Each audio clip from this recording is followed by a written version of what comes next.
If you're like me, you're sequestered and away from people. This virus that's taken over our world has got many of us concerned, and rightfully so. So we find ourselves worried and concerned about what's going to happen. Mr. Carnegie wrote a book, How to Stop Worrying and Start Living. And in that book, there's 30 principles for how to manage our thinking to control worry. Principle number 2 is, as he labels it, how to face trouble. I'd say we're probably in trouble right now. So how to face trouble, and the first part of that principle says, ask yourself, what is the worst that can possibly happen?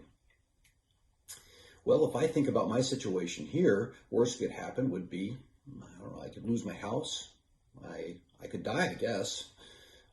I could lose my job. My family could die. Oh, a lot of things could float through our minds when we're not controlling it properly and get us really concerned.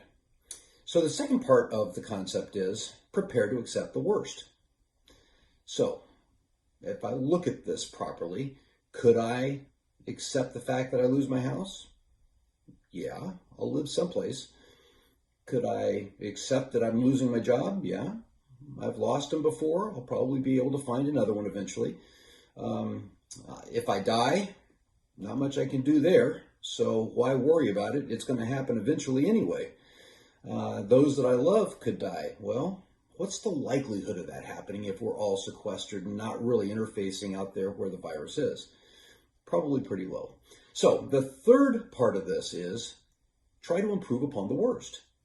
So as we look at this and say, what can I do that could improve upon the things that I'm worried about? Well, as far as my job is concerned, there's online options, and I could work to do that. I could support my company in ways that would allow me to do that from sitting in my home. Many of us are doing online commuting and telecommuting and that sort of thing as a result of this, and fortunately we have those means available to us.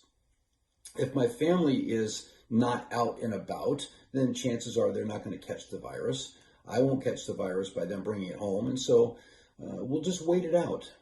And when I begin to look at things that way, it makes it a little easier to handle.